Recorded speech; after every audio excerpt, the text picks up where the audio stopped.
প্রিয় দর্শক, প্রীতি নিন, শুভেচ্ছা নিন। আজকের মুখোমুখি অনুষ্ঠানে আপনাদের সামনে উপস্থিত হয়েছি। আমাদের আজকের আলাপের বিষয় মূলত যে ভূ-রাজনীতির খেলায় বাংলাদেশের মুক্তি কোন পথে? আর আমাদের সঙ্গে যুক্ত হয়েছেন মনোজ দাস বলছি। বিতর্কিত ধর্ম প্রচারক জাকির নায়েকের কথা ছিল 28শে নভেম্বর থেকে 20শে ডিসেম্বর পর্যন্ত প্রায় 1 মাস ব্যাপী বাংলাদেশ সফরে আসবেন, এই কথা ছিল। কিন্তু সেই সফর বাতিল হয়েছে গত 2 দিন আগে।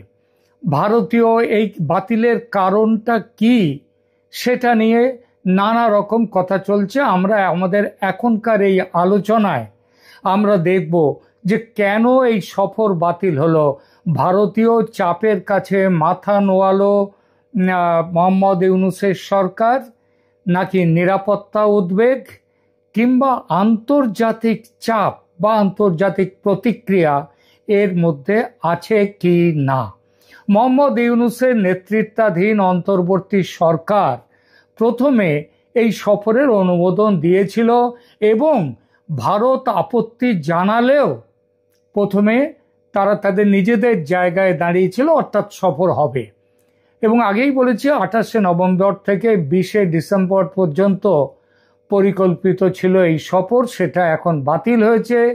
এবং আগেই এক্ষুনি বললাম সেটা হচ্ছে ভারতের কূটনৈতিক চাপ, আভ্যন্তরীণ নিরাপত্তা উদ্বেগ, নাকি আসন্ন নির্বাচনের প্রস্তুতি, কোনটা এর মধ্যে কারণ, কিংবা সবগুলোই এর কারণ কিনা সেই বিষয়টি নিয়ে আলোচনা করব।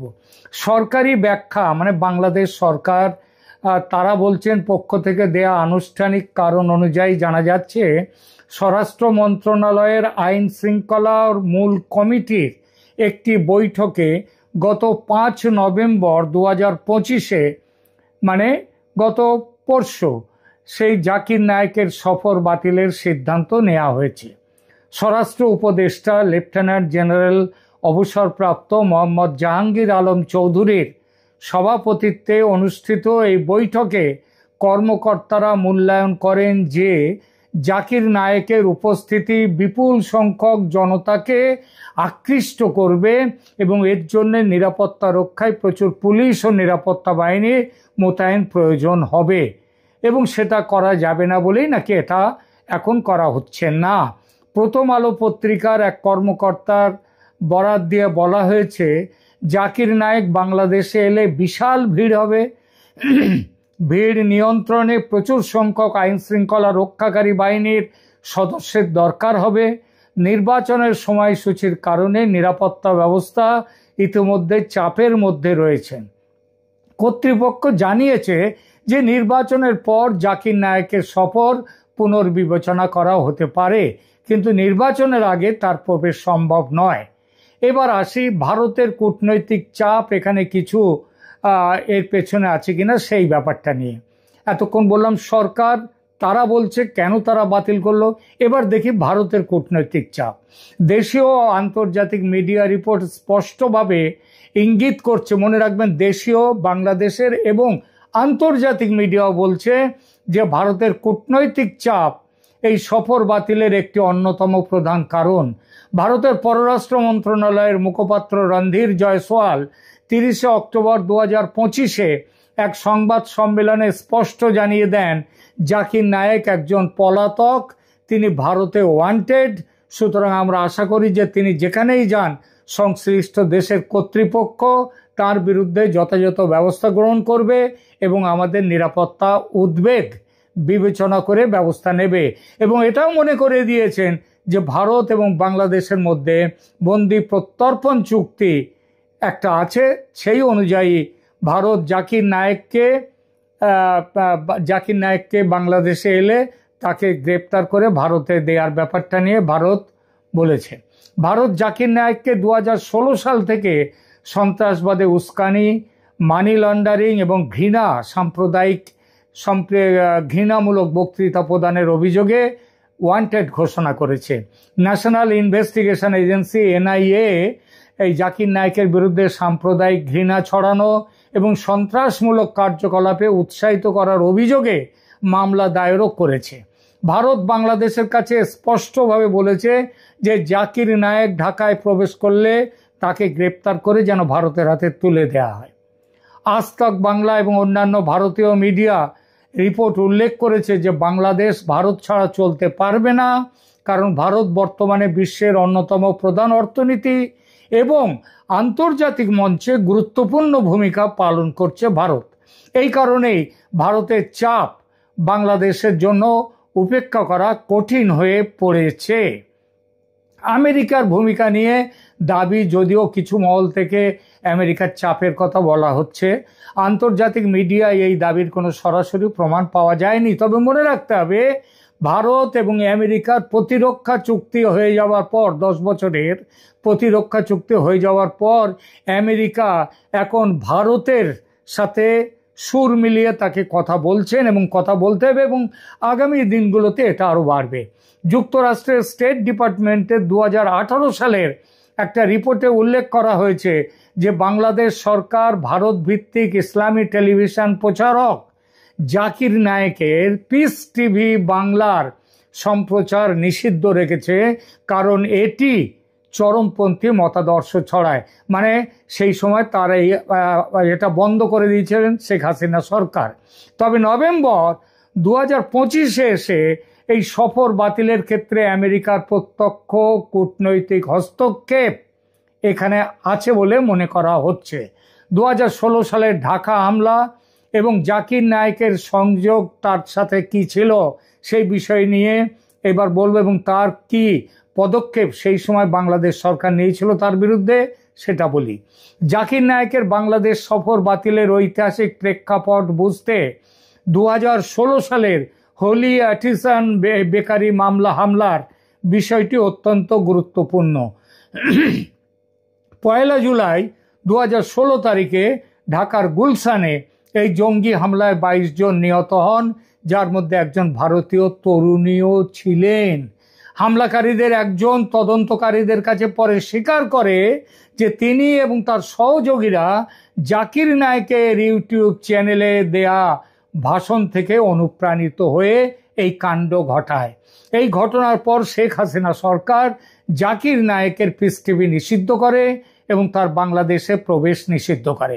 বাংলাদেশের তথ্য মন্ত্রণালয় তখন জানায় যে জাকির নায়েকের বক্তৃতা, উপদেশ এবং ইসলাম সংক্রান্ত ব্যাখ্যা সন্ত্রাসবাদী কর্মকাণ্ডে অনুপ্রেরণা যোগায় এবং যুবকদের ওপর মৌলবাদী প্রভাব ফেলে। মোহাম্মদ ইউনূস সরকার সেই জায়গা থেকে সরে এসেছে এবং তারা করেছে কি, মোহাম্মদ ইউনূসের নেতৃত্বাধীন অন্তর্বর্তী সরকার প্রথমে জাকির নায়েকের 1 মাস ব্যাপী প্রায় সফরের অনুমোদন দিয়েছিল, যা শেখ হাসিনা সরকারের নীতি থেকে একটা বড় পরিবর্তন ছিল। স্পার্ক ইভেন্ট ম্যানেজমেন্ট নামের একটি কোম্পানি ফেসবুকে ঘোষণা করেছিল যে তারা বাংলাদেশ সরকারের অনুমতি নিয়ে জাকির নায়েককে বাংলাদেশে নিয়ে আসবে। এই সফরে জাকির নায়েক ঢাকা, চট্টগ্রাম এবং অন্যান্য প্রধান শহরে ধর্মীয় বক্তৃতা প্রদানের পরিকল্পনা করেছিলেন। তবে ভারতের স্পষ্ট অবস্থান এবং বাংলাদেশের মধ্যে সুরক্ষা সংস্থাগুলোর উদ্বেগের পরিপ্রেক্ষিতে ইউনূস সরকার পিছু হটতে বাধ্য হয়। বাংলাদেশের পররাষ্ট্র মন্ত্রণালয়ের মুখপাত্র এস.এম. মাহবুবুল আলম জানান, ভারতের পররাষ্ট্র মন্ত্রণালয়ের মুখপাত্রের মন্তব্য আমরা লক্ষ্য করেছি।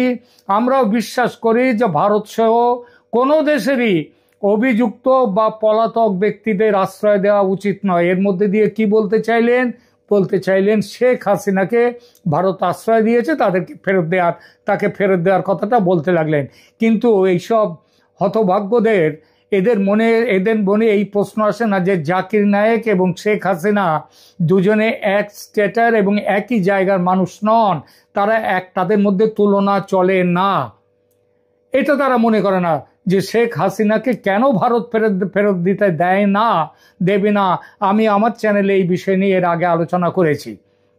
নাগরিক সমাজ বাংলাদেশের ও নিরাপত্তা সংস্থার তাদের আপত্তিতে দেশীয় মিডিয়ার রিপোর্ট অনুযায়ী বাংলাদেশের নাগরিক সমাজ এবং নিরাপত্তা সংস্থাগুলো জাকির নায়েকের সফরের প্রস্তাবের বিরুদ্ধে তীব্র আপত্তি জানিয়েছিল এবং সুরক্ষা বিশ্লেষকরা উদ্বেগ প্রকাশ করেন যে জাকির নায়েকের উপস্থিতি বাংলাদেশে চরমপন্থী নেটওয়ার্ককে শক্তিশালী করতে পারে এবং ঠিক এই কারণেই এই শক্তিশালী করবে, এই নাশকতাবাদী এবং চরমপন্থী নেটওয়ার্ক শক্তিশালী হবে, এই জন্যেই আমেরিকাও চাপ দিয়েছে।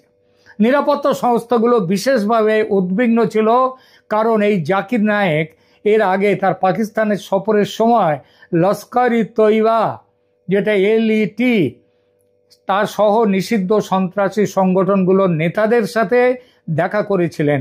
চরমপন্থা এবং উগ্রবাদের উদ্বেগ আন্তর্জাতিক বিশ্লেষকরা সেটা করছেন, তাদের মধ্যে আছে।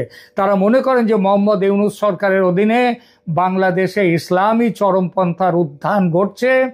Rights and risks analysis group বাংলাদেশের অন্তর্বর্তী সরকারকে চরমপন্থী ইসলামী গোষ্ঠীগুলোকে সমর্থন এবং ধর্মীয় সংখ্যালঘুদের লক্ষ্য করার, তাদের উপরে আক্রমণ করার অভিযোগ এনেছে। হিজবুত তাহরির, হেফাজতে ইসলাম এবং জামায়াতে ইসলামীর মতো সংগঠনগুলো ইউনূস সরকারের অধীনে ক্রমশই প্রবল শক্তিশালী হচ্ছে বলে সমস্ত সারা পৃথিবী মানবতাবাদী সংগঠনগুলো তাদের রিপোর্ট রয়েছে। জাকির নায়েকের বাংলাদেশ সফরকে এই চরমপন্থী নেটওয়ার্ক শক্তিশালী করার একটা প্রচেষ্টা হিসেবে দেখা হচ্ছিল এবং এই জন্যই তাকে আনা হচ্ছিল। কিন্তু বিশ্লেষকরা আশঙ্কা করছিলেন যে তিনি হরকাতুল জিহাদ আল ইসলামী হুজি এবং জামাতুল মুজাহিদিন বাংলাদেশ JMB তার কমান্ডারদের সাথে দেখা করতে পারেন। পাকিস্তান সফরের সমান্তরাল জাকির নায়েকের বাংলাদেশ সফর পরিকল্পনা তার 2024 সালের পাকিস্তান সফরের প্রায় 1 বছর পরে আসার কথা ছিল। পাকিস্তান জাকির নায়েককে রাষ্ট্রীয় অতিথি হিসেবে স্বাগত জানায় এবং তিনি লস্কর-ই-তৈবার নেতা মুজাম্মিল ইকবাল হাসমি, মোহাম্মদ হারিসদার এবং ফয়সাল নাদিম সমেত নিষিদ্ধ সন্ত্রাসী সংগঠনের সদস্যদের সাথে দেখা করেছিলেন, বৈঠক করেছিলেন। এই সন্ত্রাসীরা 2008 সালে যুক্তরাষ্ট্র কর্তৃক আন্তর্জাতিক সন্ত্রাসী হিসেবে চিহ্নিত হয়। আন্তর্জাতিক মিডিয়া বলছে যে ভারতীয় মিডিয়ার এবং যে ইন্ডিয়া টুডে, টাইমস নাও, NDTV, ফার্স্ট পোস্ট এবং মানি কন্ট্রোল সমেত ভারতীয় মিডিয়া এই সফর বাতিলকে ভারতের কূটনৈতিক চাপের ফলাফল হিসেবে দেখছে, যে এর কাছে বাধ্য হয়ে ইউনূস সরকারকে মাথা নত করতে হয়েছে। এই সংবাদ মাধ্যমগুলো জোর দিয়ে বলেছে যে বাংলাদেশ ভারতের নিরাপত্তা উদ্বেগকে অগ্রাহ্য করতে পারেনি এবং সবার ওপরে এর সাথে আমেরিকার চাপও আছে। বাংলাদেশি মিডিয়া প্রথম আলো, ডেইলি স্টার এবং TBS নিউজের মতো বাংলাদেশি সংবাদপত্রগুলো মূলত সরকারি ব্যাখ্যা তুলে ধরেছে। সেখানে নিরাপত্তা এবং জনশৃঙ্খলার উদ্বেগকে প্রাধান্য দেওয়া হয়েছে, যে এই জন্যেই তাকে নিয়ে আসাটা বাতিল করা হয়েছে। তবে তারা কিন্তু ভারতের অবস্থানও উল্লেখ করতে বাধ্য হয়েছে। আল জাজিরা এবং BBC জাকির নায়েকের বিতর্কিত অতীত এবং 2016 সালে ঢাকার ওই আর্টিজান বেকারি মামলার তার সাথে সংযোগ তুলে ধরেছে। এই সংবাদ মাধ্যমগুলো তার সফর বাতিলকে নিরাপত্তা উদ্বেগের প্রেক্ষিতে দেখছে। এছাড়া এই দেশীয় আন্তর্জাতিক মিডিয়ার বিশ্লেষণ থেকে স্পষ্ট যে জাকির নায়েকের বাংলাদেশ সফর বাতিলের পেছনে একাধিক কারণ নিশ্চয়ই কাজ করেছে। সরকার একটা কথা বলেছে, কিন্তু সবার উপরে ভারতের কূটনৈতিক চাপ এবং তাকে বাংলাদেশে এলে তাকে গ্রেপ্তার করে ভারত প্রত্যার্পণের যে দাবি করেছে, সেই দাবির কাছে মাথা নোয়াতে বাধ্য হয়েছে ইউনূস সরকার। 2016 সালের ঢাকা হামলার ইতিহাস, দেশীয় নাগরিক সমাজের আপত্তি এবং চরমপন্থা বৃদ্ধির আশঙ্কা এই সিদ্ধান্ত প্রভাব ফেলেছে।